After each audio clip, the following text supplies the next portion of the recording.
అందరూ కూర్చుందాం. ప్రియమైన దైవజనాంగమా, మహాగణుడైన దేవుడు సర్వ సృష్టిని నడిపిస్తున్నాడు. సర్వ ప్రపంచము ఆయన వలన నడిపింపబడుతోంది. దానికి సాక్షులమే మనుష్యులుగా మనం. ఎందుకంటే మీ అందరికీ తెలుసు, చాలాసార్లు చెప్పాను, ఈ అనంతమైన అంతరిక్షంలో, ఈ అనంతమైన విశ్వములో భూమి చాలా చిన్నది.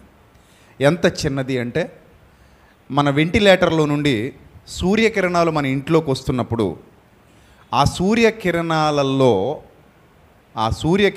రేఖలలో చిన్న చిన్న ధూళి కణాలు ఎగురుతూ వస్తున్నట్టుగా మనకి కనబడతా ఉంటాయి. ఎవరైనా ఎక్స్పీరియన్స్ చేశారా, చూసారా ఎప్పుడైనా అలా? మీ ఇంటిలోకి వస్తున్నటువంటి సూర్యకిరణాలలో చిన్న చిన్న ధూళి కణాలు మీరు పట్టుకుంటే దొరకవు, అవి మీరు ముట్టుకుంటే మీ చేతులకు అంటుకున్నట్టు కూడా తెలీదు. అంత చిన్న ధూళి కణాలు ఆ సూర్యకాంతిలో వెంటిలేటర్లో నుంచి లోపలికి వస్తూ ఆ సూర్యకిరణాలు వస్తున్నప్పుడు అందులో మనకు కనబడుతూ ఉంటాయి. అంతకంటే కూడా ఈ విశ్వంలో భూమి చిన్నది, మీరు నమ్మాలి. అంతకంటే కూడా, అంటే ఆ ధూళి కణంలోని ఒక కణం కంటే కూడా ఈ విశ్వంలో భూమి చాలా చిన్నది. అలాంటి చిన్న ఈ భూగోళం మీద మనల్ని నడిపిస్తున్నటువంటి మహాశక్తివంతుడైన దేవుడు. ఇప్పుడే మీకు అర్థం కావాలి దేవుడు అంటే ఏంటో, ఆయన ప్రభావం అంటే ఏంటో, ఆయన శక్తి ఏంటో, ఆయన గొప్పతనం ఏంటో. అందుకే పాత నిబంధన గ్రంథం నుంచి కూడా అజ్ఞానాన్ని దేవుడు ఖండించాడు. అజ్ఞానం అంటే ఏంటి? దేవుణ్ణి చిన్నచూపు చూడడం. దేవుణ్ణి చిన్నచూపు చూడడం అంటే అర్థం ఏంటి? చాలామంది దేవుణ్ణి దూడలో చూశారు. ఇశ్రాయేలీలు అయితే మొత్తానికి ఏం చేశారు? దూడ బొమ్మ తయారు చేశారు. అది అజ్ఞానం అంటారు, దాన్ని మూఢ విశ్వాసం అంటారు, లేదా అంధవిశ్వాసం అంటారు. ఇప్పుడు మనం ఎదగాలి తప్ప దిగజారిపోకూడదు అనే భావనతో దేవుడు, నాయనా మిమ్మల్ని మీరే ఇంకా అంత చీప్గా అర్థం చేసుకుంటున్నారా? నన్ను అర్థం చేసుకుంటే మీ గొప్పతనం అర్థం అవుతుంది. ఇప్పుడు తండ్రి గొప్పతనం అర్థమైతే కుమారుని గొప్పతనం అర్థం అవుతుంది. మీ తండ్రి ఏంటో తెలిస్తే మీరేంటో తెలుస్తుంది. తండ్రి ఏంటో తెలియలేనప్పుడు మీరేంటో తెలియదు. మీరేంటో తెలియలేనప్పుడు మీ చుట్టూతో ఉన్న వాతావరణం ఎంత చిన్నదో మీకంటే మీకు తెలీదు. దేవుడు ఈ ప్రకృతులు దేనికి కూడా తన పోలిక, తన స్వరూపం ఇవ్వలా. మరి ఆయన పోలిక, ఆయన స్వరూపం ఎవరికి ఇచ్చాడు? మానవులమైన మనకు మాత్రమే ఇచ్చాడు. దూడకి ఆయన పోలిక, ఆయన స్వరూపం ఎందుకు ఉంటుంది? ఒక పందికి ఆయన పోలిక, ఆయన స్వరూపం ఎందుకు ఉంటుంది? ఒక నక్కకు, కుక్కకో, ఒక జీవికో, ఒక పక్షికో, ఒక పురుగుకో ఆయన పోలిక, ఆయన స్వరూపం ఎందుకు ఉంటుంది? ఉండదు. మాట వలన కలుగు చేయబడినటువంటి జీవులు అంతే. ఆయన మాట వలన మన కొరకు కలుగు చేయబడ్డాయి. వాటి మీద ఏలికగా మానవుడు నియమించబడ్డాడు. అందుకే పాత రాతి యుగం నుండి నేటి ఆధునిక యుగం వరకు కూడా వాటన్నిటికీ ఏలిక ఎవరు అంటే మానవుడే. No doubt at all. అందులో ఎప్పటికీ మనల్ని ఏలుతున్న జీవి ఏదైనా ఉందా? మానవుడి మీద ఏలుబడి చేస్తున్న జీవి ఏదైనా ఉందా? ఏ జీవి లేదు. దాదాపు 84 లక్షల జీవరాశులు ఉన్నాయట ఈ ప్రకృతిలో, శాస్త్రవేత్తలు చెప్తున్నారు, ఈ చిన్న నలుసైన భూగోళం మీద. ఈ 84 లక్షల జీవరాశుల్లో ఏ జీవరాశి అయినా పాత రాతి యుగం నుండి నేటి వరకు ఎప్పుడైనా మన మీద ఏలుబడి చేసిందా? మనల్ని పాలించిందా? మనల్ని పరిపాలించిందా? లేదు. వాటన్నిటినీ ఎవరు పరిపాలిస్తున్నారు? మనమే. ఎందుకంటే వాటికి లేని జ్ఞానాన్ని దేవుడు మనకి ఇచ్చాడు. వాటికి అందని జ్ఞానాన్ని దేవుడు మన సొంతం చేశాడు. వాటికి లేని శక్తి మన దగ్గర ఉంది. మీరు అనుకోవచ్చు, బలంలో మనం తక్కువే కదా వాటికంటే. ఎస్, ఏనుగు కంటే మన బలం తక్కువే. జిరాఫీ కంటే మనం పుట్టోళ్ళమే. సింహం కంటే, తోడేలు కంటే మన శక్తి ఎందుకు? పనికిరానిదే. నీటిలోకి వెళ్తే ఒక మొసలి ముందు మనం ఎందుకు పనికిరాని వాళ్ళమే? ఒక ఖడ్గమృగం ముందు మనం ఎందుకు పనికిరాం? సో ఇలా ఆలోచిస్తే చాలా జీవులు ఉన్నాయి మనకంటే పవర్ఫుల్. అంతెందుకు, గట్టిగా మాట్లాడితే 10 తేనెటీగలు వస్తే మనం ఎందుకు పనికిరాం? ఎన్ని? 10 తేనెటీగలు. ఒక్క తేనెటీగ చాలు, ఒక్క తేనెటీగ. మొన్న ఒక ఆయన, విదేశాల్లో ఒక ఆయన గుర్రం మీద సవారీ చేస్తున్నాడు, ఒక హీరోయిన్ భర్త. సాధారణంగా నోరు తెరుస్తాం కదా, అందరూ నోరు ఇలా పెట్టుకుని ఉండరు. ఒకసారి జస్ట్ చిన్నగా ఓపెన్ చేసి, మనకు తెలియకుండానే జరిగిపోతుంది, చిన్నగా ఓపెన్ చేసి ఉంటారుగా, అలా ఓపెన్ చేసి ఉన్న టైంలో తేనెటీగ లోపల దూరేసింది. తేనెటీగ లోపల దూరేసి ఇక్కడ కుట్టిందట. అది వెంటనే వాచింది, ఊపిరి ఆడక చచ్చిపోయాడు. సో చూడండి, అంటే ఒక తేనెటీగ కూడా మనిషిని చంపగలదా? ఒక్కటైనా చంపగలదు. అంటే దీన్ని బట్టి మనం ఆలోచన చేస్తే మనకంటే శక్తివంతమైన జీవులు ప్రపంచంలో చాలా ఉన్నాయి, మనకంటే బలమైనవి చాలా ఉన్నాయి. ఒక పాముకు కూడా మనం భయపడతాం. నిజంగానే ఒక కోబ్రా ఏదైనా ఒక మంచి విషపూరిత పాము మనల్ని కాటేస్తే మనం చనిపోతాం. సో మనకంటే గొప్పవి, శక్తివంతమైనవి ప్రకృతిలో ఉన్నప్పటికీ అది ఆ శక్తిని ఆధారం చేసుకుని మనల్ని ఏలలేకపోతుంది. Get my point. ఆ శక్తిని ఆధారం చేసుకుని అది మనల్ని ఏం చేయలేకపోతుంది? ఏలలేకపోతుంది. వేల సంవత్సరాలుగా, వందల సంవత్సరాలుగా జరుగుతున్న ప్రక్రియ. వాటి శక్తితో మనకి ఏలికలు కావచ్చు, కానీ కాలేవు. మనం ఎగరలేం, కానీ కోతులు ఎగరగలవు. అంటే ఎగరగలిగే సామర్థ్యం ఉన్నవి కూడా మనల్ని ఏం చేయలేకపోతున్నాయి? ఏలలేకపోతున్నాయి. ఏలలేవు కూడా. ఎందుకో తెలుసా?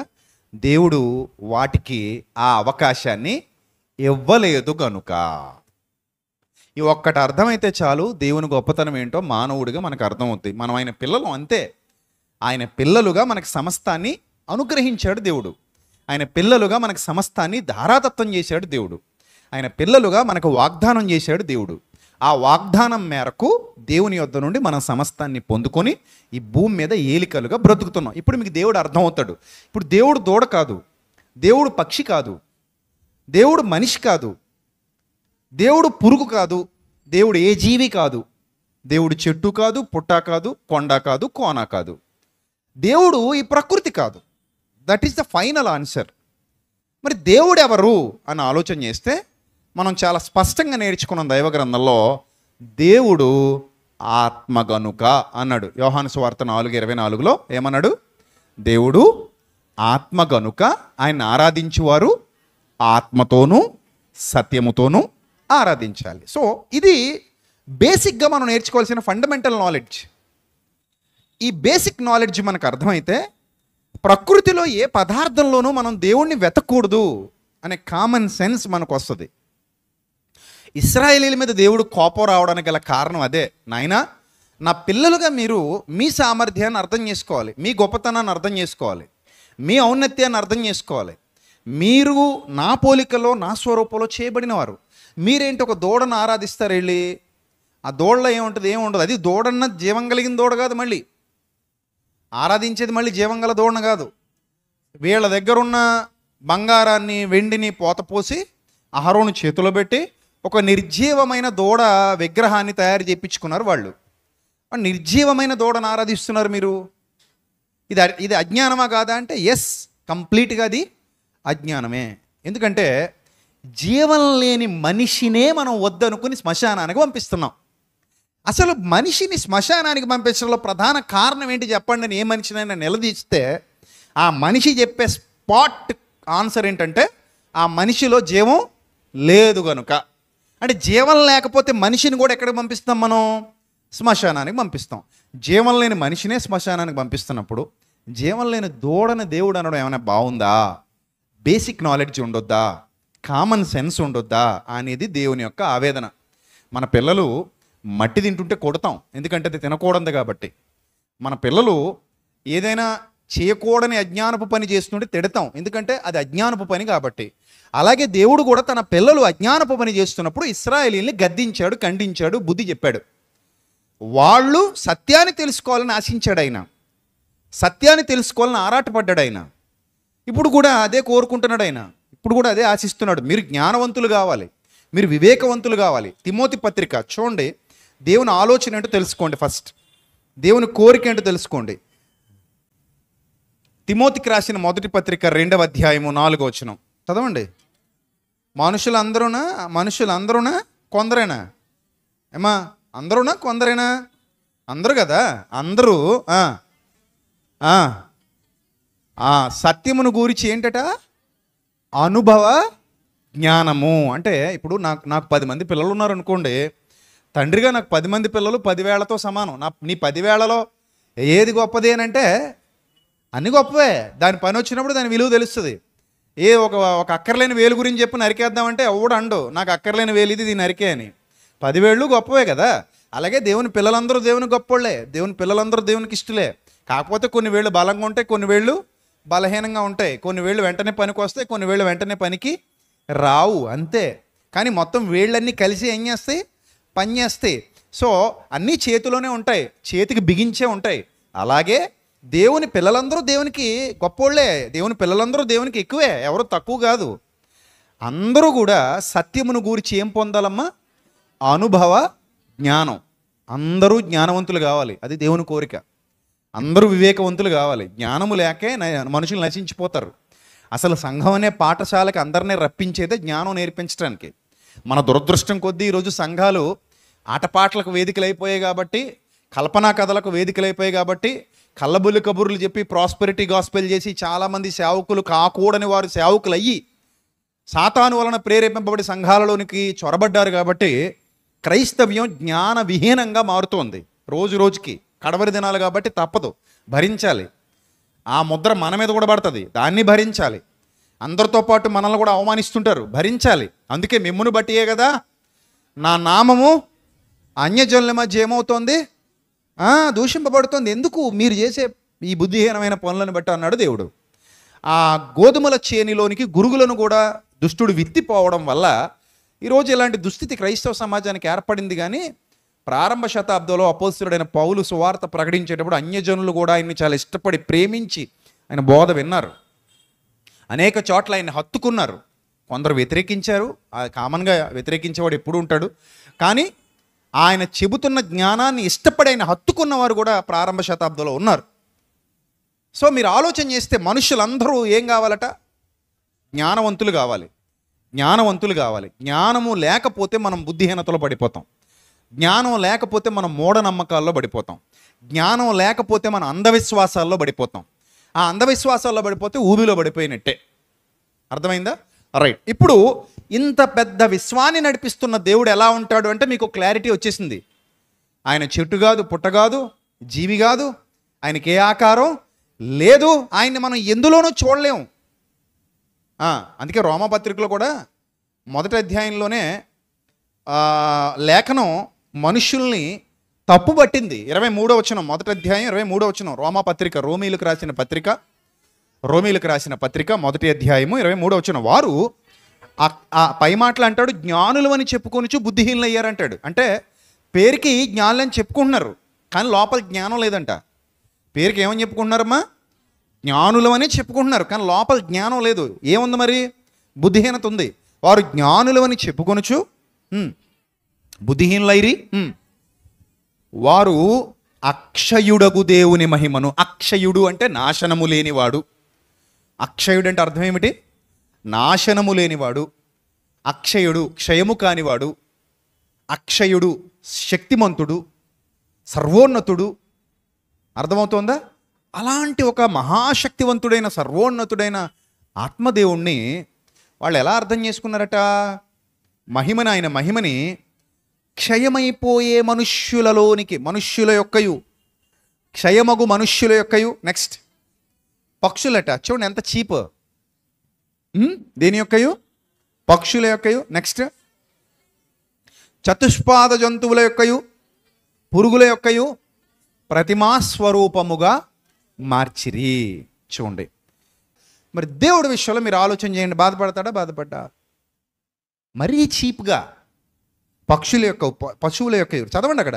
వారు అక్షయుడుకు దేవుని మహిమను, 23వ వచనం, వారు అక్షయుడుకు దేవుని మహిమను క్షయమగు మనుష్యుల యొక్కయు, పక్షుల యొక్కయు, చతుష్పాద జంతువుల యొక్కయు, పురుగుల యొక్కయు ప్రతిమలు.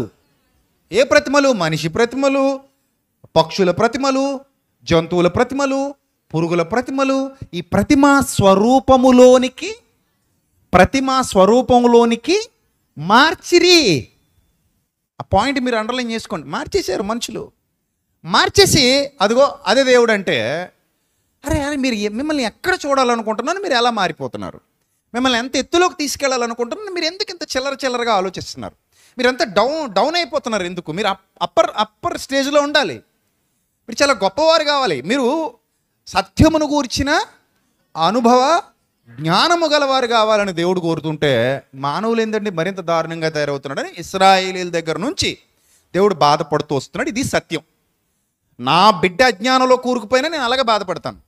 నీ బిడ్డ అజ్ఞానంలో కూరుకుపోయినా నువ్వు అలాగే బాధపడతావు. రైటా రాంగా? ఖచ్చితంగా. స్కూల్ నుంచి మీకు ఫోన్ వస్తుంది, ఏమండి మీ అమ్మాయి లేదా మీ అబ్బాయి చాక్ పీసులు తినేస్తున్నాడు అని అంటే మీరు హ్యాపీ, ఇంకో 2 పెట్టండి అంటావా? అనవుగా, మరి ఏమంటావు? మీ అమ్మాయి లేదా మీ అబ్బాయి చాక్ పీసులు తినేస్తున్నారండి అంటే ఏం చేస్తావు? ఖచ్చితంగా ఇంటికి తీసుకొచ్చి 4 అంతావు, లేదా హాస్పిటల్ తీసుకెళ్ళి ట్రీట్మెంట్ ఇప్పిస్తావు. ఏంటి ప్రాబ్లం అని. ఇష్టపడవు. మన పిల్లలు అజ్ఞానంలోనికి వెళ్ళిపోతుంటే మనం ఎలా ఇష్టపడమో, సర్వోన్నతుడైన దేవుడు కూడా మీరు అజ్ఞానంలో ఉంటే ఇష్టపడడు. నోట్ దిస్ పాయింట్ అంతే. మీరు అజ్ఞానంలో ఉంటే, మీరు ఎవరైనా కానివ్వండి, మీరు అజ్ఞానంలో ఉంటే మీ తండ్రి ఇష్టపడడు. మీరు అజ్ఞానంలో ఉంటే ఆయన బాధపడతాడు. మీరు అజ్ఞానంలో ఉంటే ఆయన చింతిస్తాడు. మీరు అజ్ఞానంలో ఉంటే ఆయన దుఃఖపడతాడు. అందుకే మీ దగ్గరికి ఏం పంపిస్తాడు? జ్ఞానాన్ని పంపిస్తాడు. జ్ఞానాన్ని పంపించి మీరు నేర్చుకోమంటాడు. జ్ఞానాన్ని వెదకమంటాడు. జ్ఞానాన్ని శోధించమంటాడు. జ్ఞానాన్ని పరిశోధించమంటాడు. జ్ఞానం కొరకు ప్రాకులాడమంటాడు, పరిగెత్తమంటాడు, ప్రయాసపడమంటాడు. సత్యమును కొని ఉంచుకొనుము. నీ ఆస్తంతా అమ్మేసైనా కానీ దేన్ని తెచ్చుకోమంటాడు? సత్యాన్ని తెచ్చుకో అంటాడు. అది ఆయన నీకు నేర్పిస్తున్నటువంటి బోధ. ఆయన నేర్పిస్తున్న బోధకి సంఘాలు క్రీస్తు ద్వారా ఎందుకు ప్రారంభించబడ్డాయి అనుకుంటున్నారు? డ్యాన్సులు వేసుకోవడానికి అనుకుంటున్నారా సంఘం అంటే? డ్యాన్సులు మనం బయట వేసుకోలేమేంటి చెప్పండి? డ్యాన్స్ నేర్పించడానికి యేసుప్రభు పరలోకం నుంచి రావాలా? అవసరమా? ఇక్కడ లేరా టీచర్లు, డ్యాన్స్ టీచర్లు? డ్యాన్స్ కావాలంటే రాజమండ్రిలో నేర్చుకోగలమా? అబ్బో, బోలెడంతమంది ఉన్నారు టీచర్లు. హ్యాపీగా వెళ్ళి నేర్చుకోండి. అక్కడ సంఘాలకు వచ్చి డ్యాన్స్ నేర్చుకునే అవసరం లేదు. సంఘానికి వచ్చి స్కిట్లు నేర్చుకునే అవసరం లేదు. సంఘానికి వచ్చి కామెడీ నేర్చుకునే అవసరం లేదు. మరి సంఘానికి వచ్చి ఏమి నేర్చుకోవాలి? దేవుని జ్ఞానం నేర్చుకోవాలి. ఏమి నేర్చుకోవాలి? దేవుని జ్ఞానం. ఆ దేవుని జ్ఞానం దైవ గ్రంథంలో వ్రాయబడింది. ఆత్మాభిషేకంతో నింపబడినటువంటి దైవ సేవకుడు సంఘాన్ని ప్రేమించి వారి హృదయాలలోనికి దైవ జ్ఞానాన్ని నింపి పంపాలి. ఇది వారిని లోకమాలిన్యం అంటించుకోకుండా కాపాడుకునే ప్రొటెక్టర్గా ఉండాలి. God is our protector. అర్థమవుతుందా? Word of god is also our protector. మనల్ని ప్రొటెక్ట్ చేసేది దేవుని వాక్యం. ఈ వాక్యం ఎప్పుడైతే మీ హృదయాలలో ఉంటుందో అది మిమ్మల్ని కాపాడుతుంది. దాంతోనే మీరు బయటకు వెళ్తారు. ఆ హృదయంలో ఉన్న వాక్యం లోకమాలిన్యం అంటకుండా నిన్ను తప్పించుకునేలా చేస్తుంది. శరీరాశ, నేత్రాశ, జీవపుడమోహన వాటిలో పడిపోకుండా అది నిన్ను కాపాడుతుంది. అలా కాపాడడానికి దేవుడు తన వాక్యాన్ని ఇచ్చాడు. అర్థమైందా? ఇది మీకు అర్థమైతే దేవుని యొక్క ఆలోచనలో మీరు ఏ స్థాయికి ఎదగాలో మీకు అర్థమవుతుంది. ఇప్పుడు నిన్ను వలె నీ పొరుగువాడిని ప్రేమించు, నీవు నేర్చుకున్నది ఇతరులకు నేర్పించు, ఆత్మలను రక్షించు, పడిపోతున్న వారిని లేవనెత్తు, మేల్కొలుపు. ఇవన్నీ ఎందుకంటే మనం ఏ స్థితిలో అయితే ఉన్నామో ఒకప్పుడు ఆ స్థితిలో ఇప్పుడు ప్రపంచంలో చాలామంది ఉన్నారు. కోత విస్తారంగా ఉందంట, పనివారు తక్కువ మంది ఉన్నారంట, కొద్దిగా ఉన్నారంట. కానీ రాకడ ఆసన్నం అవుతుందట. ఈలోగా మనం ఏం చేయాలట? పని పూర్తి చేయాలి. అందుకే యేసుప్రభు వారు అంటారు, నా తండ్రి పనుల మీద నేను ఉండవలెనని మీరు ఎరుగరా అన్నారు వాళ్ళ అమ్మగారితో. అన్నారా లేదా? నా తండ్రి పనుల మీద నేను ఉండవలెనని మీరు ఎరుగరా. సో ఈ బాధ్యత దేవుడు సంఘమా నీకు నాకు అప్పగించాడు. అంటే ఇప్పుడు మనకు 2 బాధ్యతలు ఉన్నాయి. ఒకటి, నేను నేర్చుకోవాలి, నేను నింపబడాలి. 2, నేను ఇతరులను కూడా నింపాలి. అర్థమైందా? ఫస్ట్ రెస్పాన్సిబిలిటీ ఏంటి? నేను నింపబడాలి. రెండోది ఏంటి? నాతో పాటు ఇతరులను కూడా నింపాలి. That is my responsibility. ఇది నా బాధ్యత. సో కాబట్టి నేను బాగుండాలి, నాతో పాటు ఇతరులు కూడా బాగు చేయాలి. నేను బలపరచబడాలి, నాతో పాటు ఇతరులను కూడా బలపరచాలి. నేను నేర్చుకోవాలి, ఇతరులకు కూడా నేర్పించాలి. నేను సత్యంలో స్థిరంగా నిలబడాలి, ఇతరులను కూడా సత్యంలోనికి నడిపించాలి. ఒక్క ఆత్మనైనా సరే రక్షించాలి. అలా రక్షిస్తే పరలోకమందు దూతలు ఎదుట గొప్ప ఆనందం అట. మారు మనసు పొందే ఒక పాపి విషయంలో పరలోకమందున్న దేవుడికి గొప్ప సంతోషం, గొప్ప ఆనందం అని దైవ గ్రంథం సెలవిస్తోంది.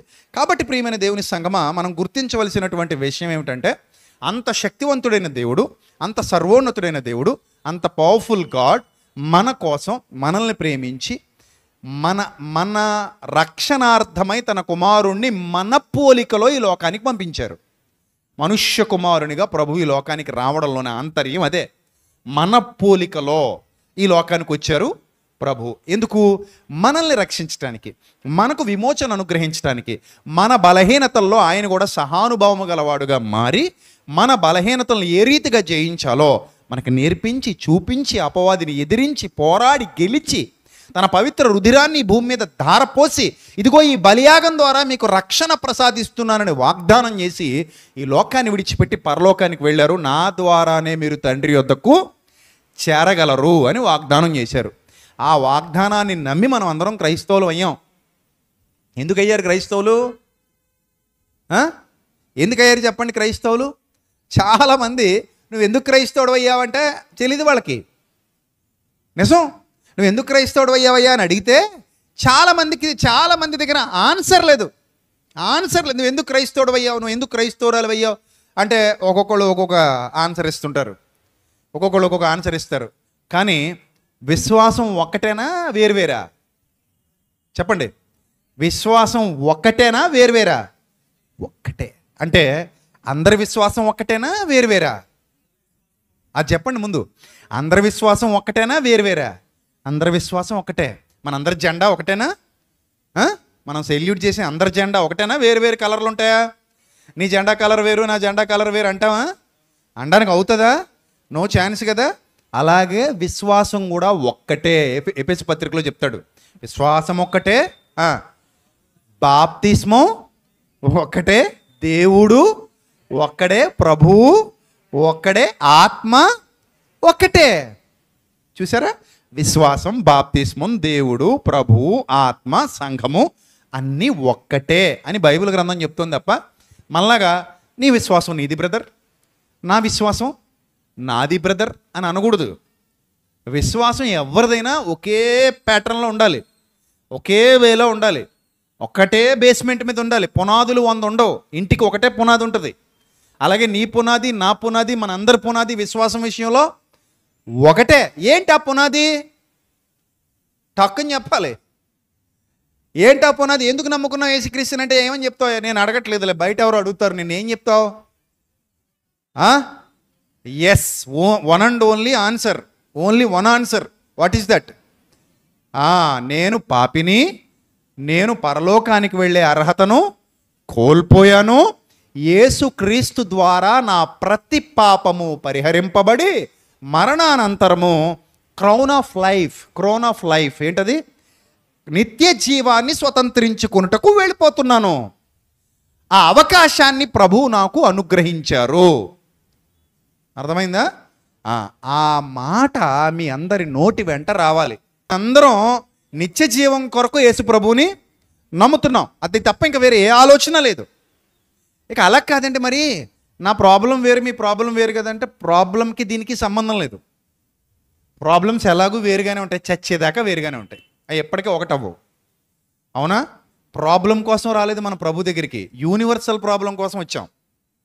అర్థమైందా? పర్సనల్ ప్రాబ్లం వేరు, యూనివర్సల్ ప్రాబ్లం వేరు. అందుకే విశ్వాసం ఒక్కటే. పర్సనల్ ప్రాబ్లమ్స్ అంటావా? ఉంటాయి. ఎప్పటివరకు ఉంటాయి? మీరు మీ అనుభవాలతో చెప్పండి, మీ పర్సనల్ ప్రాబ్లమ్స్ ఎప్పటి వరకు ఉంటాయని అడిగాను నేను. ఎప్పటి వరకు ఉంటాయి? ఎస్, మనం భూమి మీద ఉన్నంత వరకు ఉంటానే ఉంటాయి. ఎందుకో చెప్పనా? ఈరోజు సమ్ ఎక్స్ అనే ప్రాబ్లం పోయింది అనుకోండి, రేపు సమ్ వై అనే ప్రాబ్లం వస్తుంది. ఈ వై అనే ప్రాబ్లం పోయింది అనుకోండి, సమ్ మళ్ళీ జెడ్ అనే ప్రాబ్లం వస్తుంది. జెడ్ పోయింది అనుకోండి, ఇంకా ఏబిసిడి చాలా ఉన్నాయి. అవన్నీ మళ్ళీ రిపీట్ అవుతూనే ఉంటాయి. మనం స్టేజ్ దాటే కొలది, వయసులో ముందుకు వెళ్ళే కొలది, మన వయసు మీద పడే కొలది, మనం ఎదిగే కొలది ప్రతిరోజు ఏదో ఒక సమస్యను మనం ఫేస్ చేస్తూనే ఉంటాం, ఏదో ఒక సమస్యను మనం ఎదుర్కొంటూనే ఉంటాం. కాబట్టి సమస్యలు అనేవి ప్రభు తీరుస్తాడు, అది వేరే విషయం. నీ విశ్వాసంలో జరుగుతాయి. నీ విశ్వాసమే నిన్ను స్వస్థపరచును, నీ విశ్వాసమే నిన్ను బలపరచును, నీ విశ్వాసమే నీకు ఆధిక్యతనిచ్చును, నీ విశ్వాసమే నిన్ను హెచ్చించును, నీ విశ్వాసమే నిన్ను ఆశీర్వదించును. నీ పర్సనల్ లైఫ్లో పర్సనల్ బ్లెస్సింగ్స్ అనేవి నీ భక్తి జీవితంలో పొందుకుంటూ ఉంటావు, అది వేరే విషయం. కానీ విశ్వాసం మాత్రం ఒకటే, పునాది మాత్రం ఒకటే. అది గుర్తుపెట్టుకోండి అందరూ. నువ్వు యేసుక్రీస్తును నమ్మడానికి గల కారణం నీ పర్సనల్ ప్రాబ్లమ్స్ కాదు, universal problem. That is called sin, పాపం. అది యూనివర్సల్ ప్రాబ్లం. అది యేసుప్రభువుని నమ్మడానికి కారణం. సువార్త కూడా దాన్నే బోధిస్తుంది. సువార్త, ఆయన మీ పాపముల నిమిత్తము మృతి పొందెను, మీ పాపముల నిమిత్తము సమాధి చేయబడెను, మీ పాపముల నిమిత్తము 3వ దినమున తిరిగి లేచెను. ఆయన యందు విశ్వాసం ఉంచిన వాడు మరణములో నుండి జీవములోనికి దాటి ఉన్నాడు. That is called faith. That is the platform. అర్థమవుతుందా? ఆ ప్లాట్ఫామ్ మీద మనం నిలబడుతున్నాం. అందుకే విశ్వాసము ఒక్కటే. మనకు 100 విశ్వాసాలు లేవు, మనందరి విశ్వాసం ఒకటే. యేసుప్రభుని ఎందుకు నమ్ముకున్నావు? నన్ను అడిగిన అదే సమాధానం, నిన్ను అడిగిన అదే సమాధానం, బయట ఇంకో క్రైస్తవుని అడిగిన అదే సమాధానం, అమెరికాకి వెళ్ళి క్రైస్తవుని అడిగినా అదే సమాధానం, ఆఫ్రికాకి వెళ్ళి ఒక క్రైస్తవుని అడిగినా అదే సమాధానం. ప్రపంచంలో ఆరిన నేల మీద మనుషులు బ్రతుకుచున్న చోట, ప్రతి చోట ఎక్కడ ఏ విశ్వాసిని అడిగినా అతని నోటి వెంట రావాల్సింది అదే సమాధానం. ఎందుకంటే విశ్వాసము ఒక్కటే. మీ అందరికీ అర్థమైందని అనుకుంటున్నాను. మీకు అర్థమైతే రేపు బయటికి వెళ్ళిన తర్వాత అర్థం కాని వాళ్ళు చాలామంది ఉన్నారు, వాళ్ళకి చెప్పండి. అర్థమైందా? ఏమర్థమైంది? మీరు నేర్చుకున్నది ఇతరులకు చెప్పండి. ఎవరి విశ్వాసం వాళ్ళది బ్రదర్ అంటుంటారు కొంతమంది మహాజ్ఞానులు. వాళ్ళకి చెప్పండి, ఎవరి విశ్వాసం వాళ్ళది కాదు, అందరి విశ్వాసం ఒక్కటే. అది యూనివర్సల్ బిలీఫ్ సిస్టమ్. అది మన క్రిస్టియానిటీలో ఉంది. సో మనందరం అదే ప్లాట్ఫామ్ మీద ఉన్నాం, మనందరం అదే పునాది మీద కట్టబడుతున్నాం. ఈ పునాది మీద రకరకాలుగా మనం కట్టబడుతున్నాం, కానీ ఒకటే పునాది మీద కట్టబడుతున్నాం. ఆ పునాది, ఆ బండ మన రక్షకుడైన యేసుక్రీస్తు. రైట్. ఇప్పుడు ఈ పునాది మీద కట్టబడుతున్నటువంటి మనమందరం కూడా పర్సనల్ బ్లెస్సింగ్స్ అనేవి ప్రభు ద్వారా పొందుకుంటాం. Personal blessings. ఈ పర్సనల్ బ్లెస్సింగ్స్ ఎలా ఉంటాయంటే చెప్తున్నాను, జాగ్రత్తగా వినండి. అవి మన భక్తి జీవితం మీద ఆధారపడి ఉంటాయి.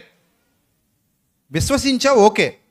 విశ్వాసికి నెక్స్ట్ స్టేజ్ ఏంటంటే, విశ్వాసికి ఉండాల్సిన నెక్స్ట్ స్టేజ్ ఏంటంటే క్రియలు, సత్క్రియలు. క్రియలు లేని విశ్వాసము కదా. ఇప్పుడు క్రియల దగ్గరకు వచ్చేసరికి తేడా వస్తుంది. ఎలాంటి తేడా వస్తుంది అంటే, విశ్వాసం అందరిది ఒకటే. ఆ విశ్వాసంలో అడుగు పెట్టిన తర్వాత నెక్స్ట్ స్టార్ట్ అయ్యేవేంటి? క్రియలు. ఏ క్రియలు? సత్క్రియలు. సత్క్రియలైన ఆసక్తి గల ప్రజలను తన కోసము నిర్ణయించుకున్నాడని తీతు పత్రికలో చెప్తున్నాడు.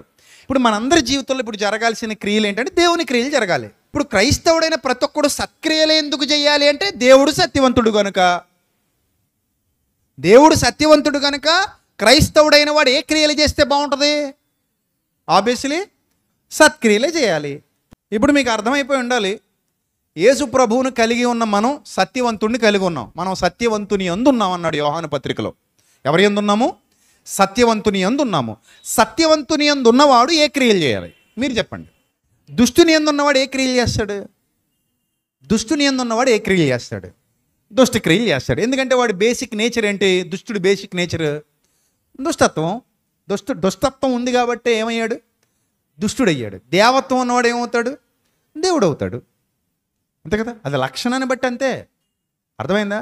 లక్షణాన్ని బట్టి దేవత్వం ఉన్నవాడు దేవుడు అవుతాడు, దుష్టత్వం ఉన్నవాడు దుష్టుడు అవుతాడు. ఇప్పుడు మదర్ తెరీసా వయసుండి జైల్లో ఉన్న ఖైదీలు లేరా? ఆడవాళ్ళు జైల్లో ఉంటారు. తెలుసా మీకు? తెలుసా తెలీదా? వాళ్ళ ఆడ ఖైదీలు అంటారు. తెలుసా? సో మదర్ తెరీసా వయసులో ఉండి జైల్లో ఉన్న ఆడ ఖైదీలు ఉన్నారా లేరా? ఉన్నారా? అంటే ఆకారం ఒకటే, కానీ దేన్ని బట్టి మదర్ తెరీసాకి ఆ వాల్యూ వచ్చింది, ఈవిడేమో ఖైదీగా జైల్లో శిక్ష అనిపిస్తుంది. వాట్ ఈస్ ద డిఫరెన్స్ వాళ్ళిద్దరికి? ఆకారమా లోపల అంతరంగమా? ఆకారమా అంతరంగమా? అంతరంగం. ఏంటి అంతరంగం? అంతరంగంలో మదర్ తెరీసా నింపుకున్న ఆలోచనల ద్వారా ఆమెలో నుండి సత్క్రియలు బయటకు వచ్చాయి. అంతరంగంలో వీళ్ళు నింపుకున్న ఆలోచనల ద్వారా వీళ్లలో నుండి దుష్క్రియలు బయటకు వస్తున్నాయి. సో నువ్వు సత్యవంతుని యందు ఉన్నప్పుడు సత్క్రియలే చేస్తావు, దుష్టుని యందు ఉన్నప్పుడు దుష్క్రియలు చేస్తావు. నీ సత్క్రియలకు ఫలితమే దేవుడు నీకు ఇచ్చే ఆశీర్వాదం. నా పాయింట్ అర్థమైందా? నువ్వు ఎన్ని సత్క్రియలు చేస్తావో అన్ని ఆశీర్వాదాలు దేవుని యొద్ద నుండి పొందుకుంటావు. అది నీ పర్సనల్ ఎక్స్పీరియన్స్. విశ్వాసం ద్వారా భక్తి జీవితంలో అడుగు పెడతాం. మీకు ఇంకో పాయింట్ చెప్తాను. బైబిల్ గ్రంథంలో ఒక విచిత్రమైన మాట ఉంటుంది. తాను ప్రేమించిన శిష్యుడు అని ఉంటుంది. చూస్తారా ఒకసారి? యోహాను సువార్త. యేసును ప్రేమించినవాడా? యేసు ప్రేమించినవాడా? యేసు ప్రేమించినవాడు అని ఉంది. ఇంకా 19వ అధ్యాయం 26వ వచనం. యేసు తన తల్లియు తాను ప్రేమించిన శిష్యుడును దగ్గర నిలిచుండుట చూచి అని ఉంది ఇక్కడ. బాగా అర్థం చేసుకోండి. 2 సందర్భాలు కనబడుతున్నాయి, ఇంకా చాలా సందర్భాలు ఉన్నాయి. ఇక్కడ యేసు ప్రభువారు ఒక పర్టికులర్ పర్సన్ని ఎక్కువగా ఏం చేస్తున్నారు? ప్రేమిస్తున్నారు. ఎక్కువగా ప్రేమించబడుతున్నాడు ఒక వ్యక్తి. ఎవరితో ప్రేమించబడుతున్నాడు? యేసు ప్రభుతో. యేసు ప్రభువు ఒక పర్సన్ని, పర్టికులర్గా ఒక పర్సన్ని ఎక్కువగా ప్రేమిస్తున్నారు. ఇప్పుడు మీరు అడగొచ్చు, తండ్రి నీకు పక్షపాతం లేదు కదా, అతన్ని ఎందుకు ఎక్కువ ప్రేమించావు? అల్టిమేట్ క్వశ్చన్ అనుకుంటాం మనం, కానీ ఆయన దగ్గర అంతకంటే అల్టిమేట్ ఆన్సర్ ఉంటుంది. నీకు పక్షపాతం లేదు కదా, అతన్ని ఎందుకు ఎక్కువ ప్రేమించావు? అర్థమైందా పాయింట్? ఇప్పుడు దేవుడు ఏమంటాడంటే, దేవుడు లోకమును ఎంతో ప్రేమించాను. ఈ పాయింట్ మీరు అర్థం చేసుకోండి. దేవుడు లోకమును ఎంతో ప్రేమించాను. ఎంతో ప్రేమించాను. ఎంతో అంటే అర్థం ఏంటి? ఆ ఎంతోని వివరించి చెప్పడానికే మన జీవితం సరిపోదు కదా, రైట్? అందులోకి మన అందరం వస్తామా రామా? ఏమా మీరందరూ వస్తారా? మీరందరూ వస్తారు కదా. సో మీరందరూ మనమందరం అందులోకి వచ్చేస్తాం. దేవుడు లోకమును ఎంతో ప్రేమించెను, రైట్? ఇప్పుడు ఎంతో ప్రేమించినటువంటి దేవుడు అందరినీ అంతే ప్రేమించి యోహానుని కొంచెం ఎక్కువ ప్రేమిస్తున్నాడు. ఏంటంట అంటే ఇప్పుడు యోహానును ప్రేమించటం వల్ల, నా పాయింట్ మీరు బాగా అర్థం చేసుకోండి, యోహానును ప్రేమించటం వల్ల పేతురుని ద్వేషిస్తున్నాడా? యాకోబును ద్వేషిస్తున్నాడా? తోమాను ద్వేషిస్తున్నాడా? పోనీ ఎవరినైనా తక్కువగా చూస్తున్నాడా? లేదు కదా, ఎవరిని తక్కువగా చూడట్లేదు. కానీ యోహానుని ఏం చేస్తున్నాడు? ప్రేమిస్తున్నాడు. దీని అర్థం ఏంటి తెలుసా? ఇంట్లో కూడా ఎంత కహానీలు చెప్పినా ఎవరో ఒకరి మీద మన మనసు గట్టిగా ఫిక్స్ అయిపోయి ఉంటుంది. అది చిన్నోడు కావచ్చు, పెద్దోడు కావచ్చు, కూతురు కావచ్చు, కొడుకు కావచ్చు, ఎవరొకరు. యోహానునే ఎందుకు ప్రభు ప్రేమిస్తున్నారంటే, యోహాను చాలా చాలా సిన్సియర్, చాలా సిన్సియర్. ఎంత అంటే ప్రభు కొరకు ఎంత నిలబడిపోయాడంటే, మీరు లాస్ట్లో సాక్ష్యం అదొక్కటి చాలు. ఏంటి సాక్ష్యం? శిష్యులందరూ జంపు, మొత్తం అందరూ, ఎవ్వరు లేరు, అందరూ పారిపోయారు. ఈవెన్ యోహాను కూడా పారిపోయాడు. నైట్ టైం భయపడి పారిపోయాడు. కానీ వెంటనే ఎక్కడికి వెళ్ళాక మనసు మారిందో, పోతే ప్రాణాలు అనుకుని వచ్చేసాడు. వచ్చేసి ఎక్కడ నిలబడ్డాడంట? సిలువ దగ్గర నిలబడ్డాడు. అలా నిలబడి ఏడుస్తున్నాడు, ప్రభువుని చూస్తున్నాడు. చూసారా? ప్రేమ క్రియల్లో కనబడాలి. ప్రేమ ఎక్కడ కనబడాలి?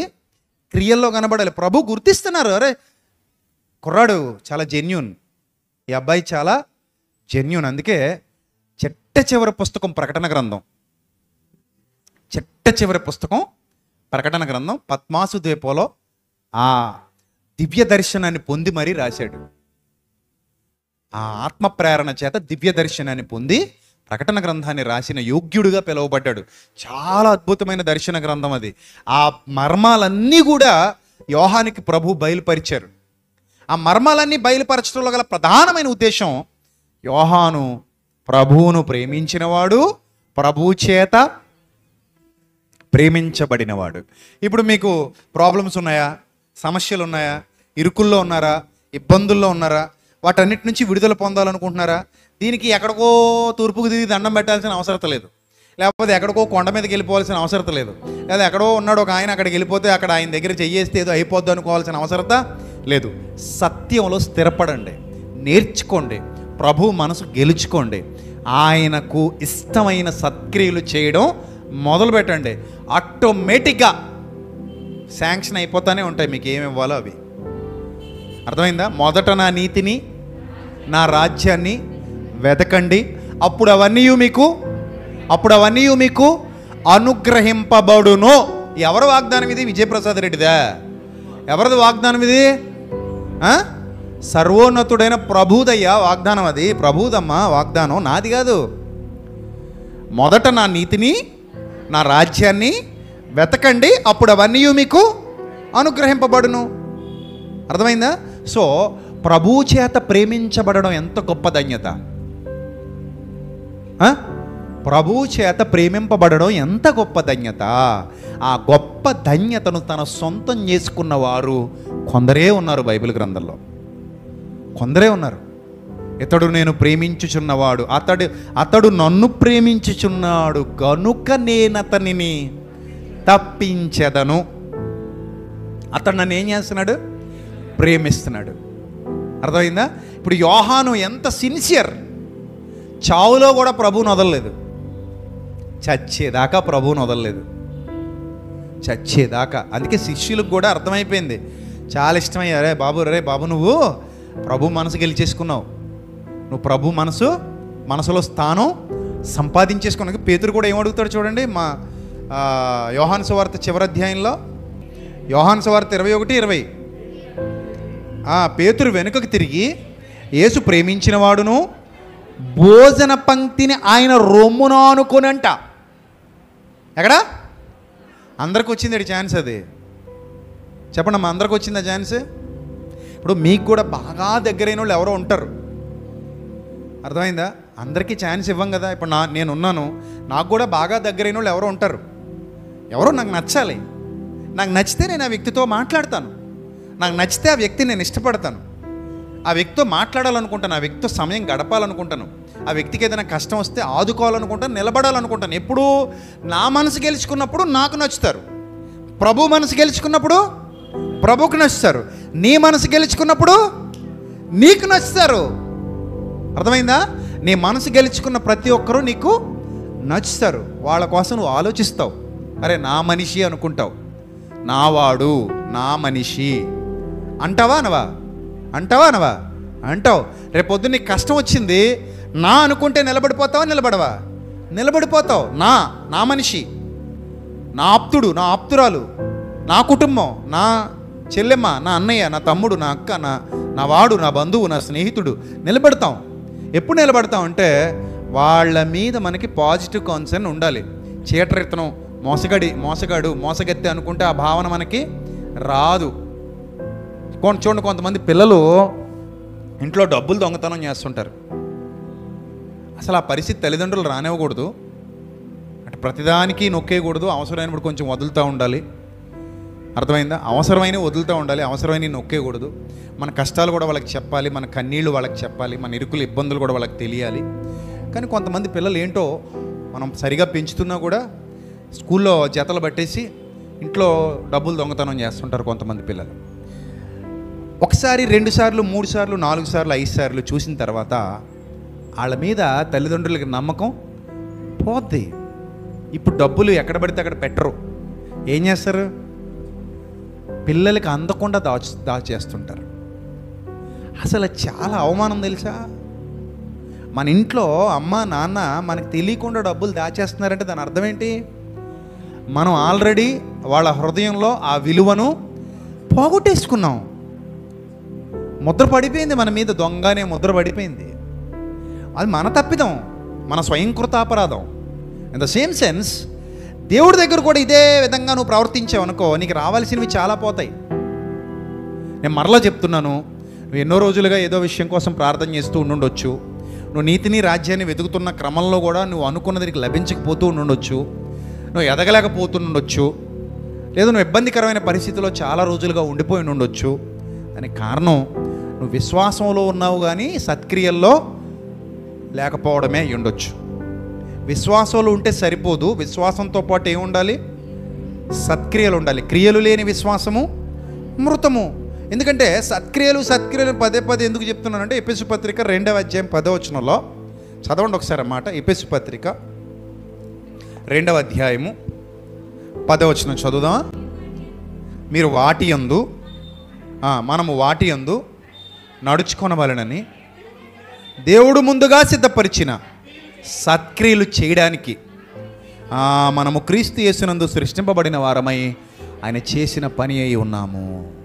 చూసారా?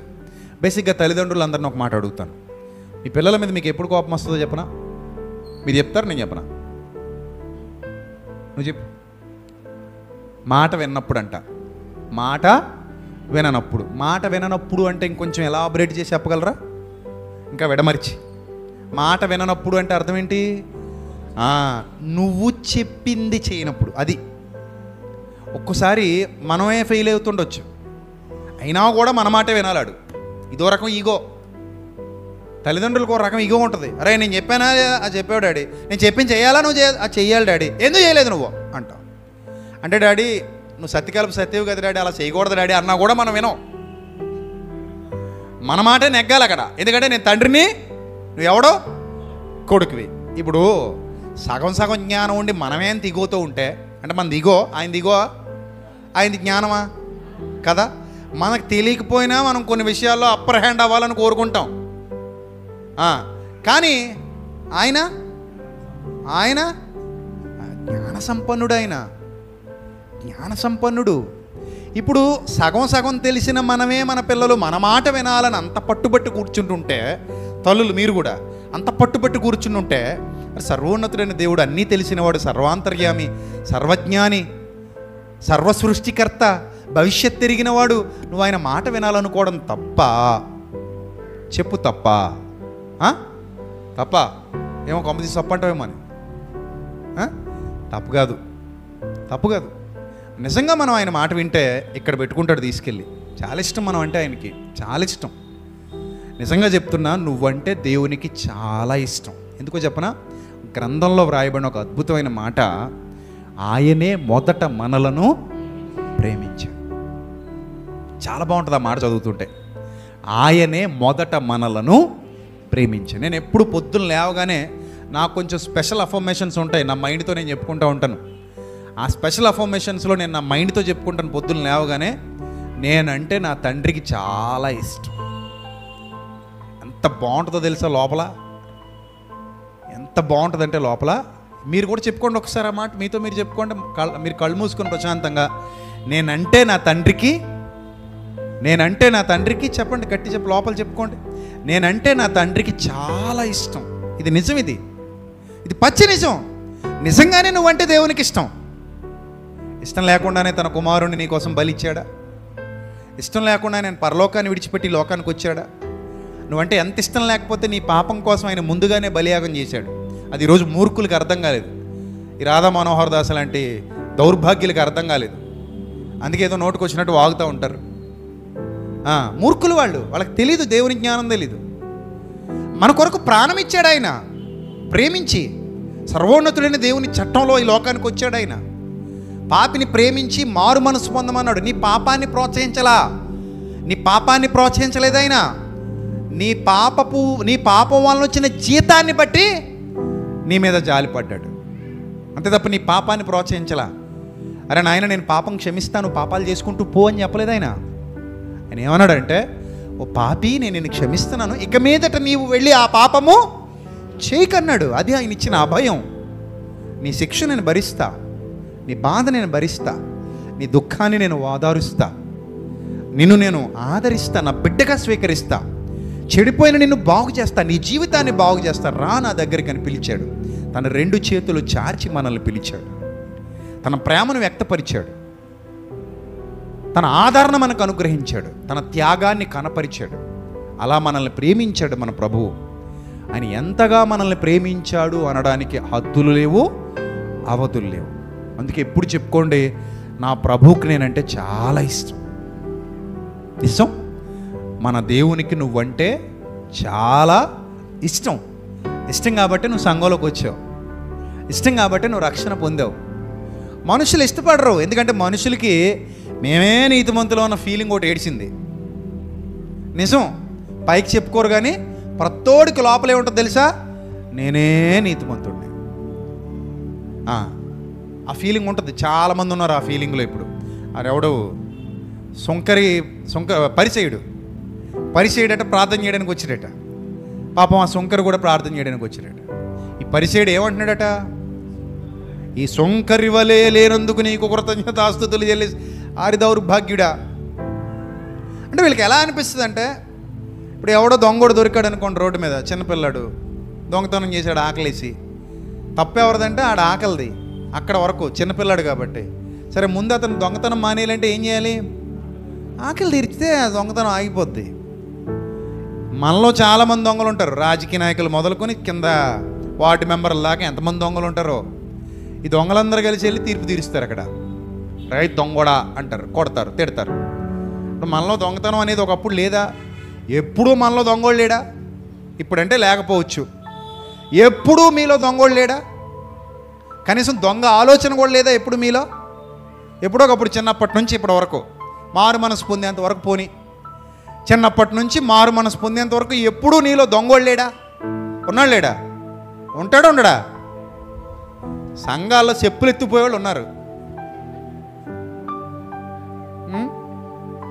ఒకరోజు పాస్టర్ గారు సభకి వెళ్ళి షూ కిందెట్టి సభలో పైకెక్కి వాకింగ్ చెప్పాడంట. కిందకు వచ్చేసరికి షూ పోయిందంట. అప్పుడు అనుకున్నాడంట, తండ్రి మారు మనసు పొందాల్సిన అసలు సిసలైన దొంగలు జైల్లో లేరు ప్రభువా, మా సంఘాల్లో ఉన్నారు ప్రభువా అనుకున్నాడంట. సో ప్రతోళ్ళలోనూ ఒక దుర్మార్గుడు ఉంటాడు, ప్రతోళ్ళలో దొంగోడు ఉంటాడు, ప్రతోళ్ళలో ఒక వ్యభిచారి ఉంటాడు, ప్రతోళ్ళలో ఒక మోసగాడు ఉంటాడు, ప్రతోళ్ళలో ఒక నీతిమాలిన వాడు ఉంటాడు, దేవునికి విరోధైన వాడు ఉంటాడు. అందుకే ప్రభు రక్తం కొందరికీ అవసరమైందా, అందరికీ అవసరమైంది? చెప్పండి అమ్మా. కొందరికీ అంటే చెప్పండి, నేను ఒప్పుకుంటాను. అందరికీ అంటే మీరు ఒప్పుకోవాలి. అవును, మనం చాలాసార్లు నీతిమంతులు అనుకుంటాం, కానీ నీతిమంతులు లేడు, ఒక్కడును లేడు. అందరూను పాపము చేసి దేవుడు అనుగ్రహించు మహిమను పొందలేకపోయారు. ఇప్పుడు అందరికీ పరలోకం ఇవ్వాలని దేవుడు అనుకుంటున్నాడు. అర్థమైందా? నీకు, నాకు, మనందరికీ అంత ప్రేమించాడు ప్రభు నిన్ను. మరి అంత ప్రేమించినప్పుడు నువ్వేం చేస్తే బాగుంటుంది చెప్పేం చేస్తే బాగుంటుంది? ఆయనకి ఇష్టమైన కార్యాలు చేయి. నీ సమస్యలన్నీ ఆయన చూసుకుంటాడు. ఆయనకి ఇష్టమైనట్టుగా బతుకు. నీ కష్టాలన్నిట్లో ఆయన తోడుగా నిలబడతాడు. ఆయనకు నచ్చినట్టుగా జీవించు. నీ కన్నీటిని తప్పకుండా ఆయన తన స్వహస్తాలతో తుడుస్తాడు. నీ ప్రతి శోధనలో నీకు విజయాన్ని ఇస్తాడు. ఏం అక్కర్లేదు, మంచి మనస్సుతో ఇంటికి వెళ్ళి మోకరించి, లేదా ఇక్కడే సంఘంలోనే మంచి మనస్సుతో మోకరించి ప్రభుకు ప్రార్థన చేయి. తండ్రి, నేను నీ వాడను, నీ దానను, నీ ప్రేమను పొందుకుంటున్నాను. ఇక మీదట యోహాను వలె, ఎవరి వలె? యోహాను వలె నీ దృష్టిలో పడాలి. అంతే నా గోల్, అంతే, ఇంకేం లేదు. అదొక్కటే గోల్ పెట్టుకో. నా అప్పులు తీరాలి, నా రోగం తగ్గాలి, నా సమస్యలు వాళ్ళు దిక్కుమాలి. గోల్ కాదు అది. అసలు వద్దు, పక్కన పెట్టాటల్ని. అవన్నీ కాదు, నీ ప్రాబ్లమ్స్ కాదు నీ గోల్. నీ గోల్ ఏంటి? ప్రభు దృష్టిలో పడటం నీ గోల్. ప్రభు దృష్టిలో పడితే ఒక ప్రాబ్లమా, మొత్తం ప్రాబ్లమ్స్ పోతాయా? కదా, మొత్తం పోతాయి. ఆయన చూసుకుంటాడు. అది మనకేంటి బాధ? మనం ఆయన నీతిని, రాజ్యాన్ని మాత్రమే మొదట వెదకాలి. అది మన బాధ్యత, అది మన గోల్. అంతే తప్ప ఈ ప్రాస్పెరిటీ వెనక పరిగెత్తడం కాదు మన బాధ్యత. ఈ ప్రాస్పెరిటీ గాస్పెల్ వెనక పరిగెత్తడం కాదు మన బాధ్యత. అవి కాదు మనం చూడాల్సింది. మొదట యోహాను ఎందుకు నీ చేత ప్రేమించబడ్డాడు, ఆ రహస్యం నాకు తెలిస్తే నేను కూడా నీ చేత ఏమవ్వాలి? ప్రేమించబడాలి. అది సీక్రెట్. ఆ సీక్రెట్ అర్థమైతే తిరుగులేదు బో, నీకు ఇంకా తిరుగులేదు. ఇంక నీకు చాలా బాగుంటుంది నీ జీవితం. ఎవరు ఊహించని స్థానానికి ప్రభువుని తీసుకుపోతారు. యోహాను, ప్రభు నాకు ఈ లోకం కావాలి, ఈ లోక రాజ్యం కావాలని అడగల. వాళ్ళకి తెలిసిపోయింది సీక్రెట్. పైనుండి చేసే పరిపాలన చాలా గొప్పదని. పైనుండి చేసే పరిపాలన గొప్పదా, ఇక్కడుండి చేసే పరిపాలన గొప్పదా? మీరు చెప్పండి. ఇక్కడుండి చేసే పరిపాలన గొప్పదనుకుంటున్నారా? 5 ఏళ్ళు అంతే. ఈ 5 ఏళ్ళు కూడా ఏముంటుంది తెలుసా? థ్రెట్ ఉంటుంది. మీ స్థితిలోనే నువ్వు ప్రభు మనసు గెలుచుకో. నువ్వు ఉన్న పరిస్థితిలోనే నువ్వు ప్రభు మనసు గెలుచుకో. తప్పకుండా ఈ సాయంకాల సమయంలో చెప్తున్నాను, రాసి పెట్టుకో. నీ క్యారెక్టర్ ఆయనకి నచ్చితే, నువ్వు ఆయనకి నచ్చితే ఎక్కడికి వెళ్ళిపోతావో తెలియదు. పరిగేరుకుంటున్న రూతు ఆలోచించలేదు, ఈ పొలంలో నేను ఈరోజు పరిగేరుకుంటున్నాను, రేపొద్దున ఈ పొలమే నాదవుద్దని. విచిత్రమా కాదా? విచిత్రమా కాదా? ఆ పొలంలో పరిగేరుకోవడానికి వచ్చింది. పరిగేరుకోవడం అంటే ఏంటో తెలుసా? పూట మెతుకుల కోసం. అది ఆ పరిగె పట్టుకెళ్ళి దొళ్ళగొట్టుకొని వంట చేసుకొని తినాలి అత్తగారిద్దరు. అదొక మామూలు సాదాసీదా ఒక రకంగా చెప్పాలంటే భిక్షగత్తెలాగా. ఎలాగా? భిక్షగత్తెలాగా పరిగేరుకోవడానికి పోయింది. కానీ ఆమెకు ఆ రోజు తెలీదు, ఈ పొలం నాది కాబోతుంది, నేను అడుగుపెట్టి నీ పొలాన్ని దేవుడు నాకు ఇవ్వబోతున్నాడు, దీనికి నన్ను యజమానురాల్ని చేయబోతున్నాడు అని ఆ రోజు రూతుకి ఆ విషయం తెలీదు. ఒక సాదాసీదా బానిస ఎస్తేరు, బానిస. ఆ బానిసకు తెలీదు ఒకానొక దినాన నీ రాజ్యానికి నేను పట్టపురాణిని కాబోతున్నానన్న సంగతి. ఒక సాదాసీదా గొర్రెలు కాసుకునేవాడు దావీదు, ఆ గొర్రెలు కాసుకునే గొర్రెల కాపరికి తెలీదు నేను ఏ రాజ్యంలో అయితే కొండల మీద గొర్రెలు కాసుకుంటున్నానో ఈ రాజ్యానికే నేను రాజును కాబోతున్నాను అన్న సంగతి ఆ గొర్రెలు కాసుకున్నటోడికి తెలీదు. ఇది నీకు అర్థమైతే నా ప్రియ సంఘమా, దేవుని కుమారుడా కుమార్తె, నువ్వు ఈ క్షణంలో ఎలా ఉన్నావు అనేది నో మ్యాటర్. నీ స్థితి ఏంటనేది నో మ్యాటర్. నీ పరిస్థితి ఏంటనేది నో ఇష్యూ. దాని గురించి అసలు ఆలోచించొద్దు. నువ్వు ఏ ఇంట్లో ఉంటున్నావు, అద్దిల్లా, సొంత ఇల్లా, నువ్వు ఏ స్థితిలో ఉన్నావు, ఉద్యోగం ఉందా లేదా, నువ్వే పరిస్థితిలో ఉన్నావు, అప్పుల్లో ఉన్నావా లేదా ఇంకో స్థితిలో ఉన్నావా, అందరితో నిందించబడుతున్నావా, నువ్వు ఏ ఇబ్బందికరమైన పరిస్థితి, ఇవన్నీ వదిలే. అవన్నీ సమస్యలు కావు, చిన్నవి. లైఫ్లో ఎన్ని చేంజెస్ వస్తాయో చచ్చేదాకా మనకు తెలియదు. సో వాటి గురించి చూడొద్దు. కానీ ఒకటి మాత్రం చెప్తాను, ప్రభువు చేత ప్రేమించబడే క్యారెక్టర్ బిల్డ్ చేసుకో లోపల. నేను చెప్తున్నా ఈ సాయంకాల సమయంలో డేట్ వేసి మరీ రాసుకో, ఏదైనా పేపర్ తీసుకుని, ఈ రోజు నుంచి నేను స్టార్ట్ చేస్తున్నాను ప్రభువా, నీ చేత ప్రేమించబడే క్యారెక్టర్ నా సొంతమైతే నా లైఫ్లో బ్లెస్సింగ్స్ వరదలా వస్తాయి. అవి వస్తూనే ఉంటాయి. వాటిని ఎవ్వడ ఆపలేడు. ఈ ప్రపంచంలో ఎవ్వడ ఆపలేడు. అంత ఇష్టపడతాడు దేవుడు మనల్ని, అంత ఇష్టపడతాడు. నేను నా స్వీయ అనుభవం చెప్తున్నా. ప్రభువు నిన్ను ప్రేమిస్తే ఎంతమంది తొక్కేయాలని చూసినా, ఎంతమంది అవమానించాలని చూసినా, ఎంతమంది నిందించాలని చూసినా, ఎంతమంది బాధించాలని చూసినా, ఎంతమంది ఇరుకున పెట్టేద్దామని చూసినా అలా పాదరసంలాగా పైకి వెళ్ళిపోతావు. అంతే. ఎలా వెళ్తావు? పాదరసంలాగా పోతావు. ఎవరు ఆపలేరు నిన్ను, ఎవరు ఆపలేరు. అర్థమైందా? అంత గొప్ప ధన్యత దేవుడు అనుగ్రహించే ధన్యత. దాన్ని వదిలేసుకుని చిల్లర కోసం వెతికితే ఏమైనా బాగుందా? అసలైన పాయింట్ పట్టుకోవాలి మనం. అంతే. అసలైన పాయింట్ పట్టుకోకుండా ప్రభువా నా అప్పులు ఎప్పుడు తీరుస్తావు, ప్రభువా నా రోగం ఎప్పుడు తగ్గిస్తావు, ప్రభువా నాకు ఉద్యోగం, ఇవన్నీ వద్దు. నేను చెప్తున్నాను కదా, అసలైన పాయింట్ పట్టుకో. ఇందాక చెప్పానుగా పిల్లలు ఎలా ఉండాలో, అలాగే దేవుని పిల్లలుగా మీరు ఎలా ఉండాలో నేర్చుకోండి. ప్రభు మనసు గెలుచుకోండి. మీరు మీ జీవితంలో గొప్ప ఆశ్చర్య కార్యములు చూతురుగాక. ఆమేన్. తలలు వంచండి, ప్రార్థన చేసుకుందాం. మహాపరిశుద్ధుడైన మా కన్న తండ్రి, మహోన్నతుడ, దయగల దేవ, కృపగల ప్రభువా, సంఘమును బలపరుస్తున్నందుకు స్తోత్రం తండ్రి. మీ సత్యవాక్యం ద్వారా ఇప్పటి వరకు విత్తబడిన వాక్యం పిల్లలందరి హృదయాలలో 30 60 100 ఫలింపజేయండి ప్రభు. ఆశగల ప్రాణమును తృప్తిపరిచే దేవుడవు. వారు అనేక ప్రాంతాల నుండి ఇక్కడికి తరలి వచ్చారు. ఏ ఆశతో వచ్చారో, ఏ మనసుతో వచ్చారో, ఏ వేదనతో వచ్చారో, ఏ శోధనతో వచ్చారో మాకు తెలియదు. కానీ ప్రభువా, ఈ వాక్యం ద్వారా మీ పిల్లలతో మీరు మాట్లాడినందుకు స్తోత్రం తండ్రి. ఈ వాక్యం ద్వారా మీ పిల్లల హృదయాలు మీరు గెలుచుకున్నందుకు స్తోత్రం తండ్రి. ఈ వాక్యం మీ పిల్లల హృదయాలలో ఫలింపజేస్తున్నందుకు స్తోత్రం తండ్రి. మీ బిడ్డలను దీవించండి, ఆశీర్వదించండి, వెలుగుమయమైన జీవితాలు అనుగ్రహించండి. మీ సన్నిధి కాంతి ప్రభావము బిడ్డల మీద కుమ్మరింపజేసి, ఇంకా నువ్వు సంఘమును బలపరిచి, నీ సేవకుడుగా నన్ను బలపరిచి, నీకు ఇష్టమైన కార్యాలు జీవితాంతం జరిగించడానికి, మీకు ఇష్టమైన కార్యాలలో జీవితం గడపటానికి, మీకేది ఇష్టమో తండ్రి ఆ సువార్త కార్యక్రమాలు మా బ్రతుకు కాలం అంతా జరిగించడానికి కావలసిన సమస్తాన్ని అనుగ్రహించండి. మేమందరము చేయి కలిపి మీ కార్యాభివృద్ధి యందు, మీ రాజ్య విస్తరణ యందు వర్ధిల్లడానికి మా అందరికీ శక్తినివ్వమని, మీకు ఇష్టమైన పని చేసి మీ మనసులో చోటు సంపాదించుకోవడానికి మాకు నేర్పించమని, విత్తబడిన వాక్యం పిల్లలందరి హృదయాల్లో 30 60 100 ఫలింపజేయమని ప్రాధేయపడుతూ మీ బిడ్డల మీద దయగల హస్తాలకు అప్పగిస్తూ యేసు నామములో ప్రార్థన మనలో అడుగుచున్నాం మా కన్న తండ్రి. ఆమేన్. అందరికీ వందనాలు. May Lord bless you all, love you all. దేవుడు మిమ్మల్ని మీ కుటుంబాల్ని బహుగా దీవించి వాక్యము ద్వారా ఆశీర్వదించును గాక. ఆమేన్.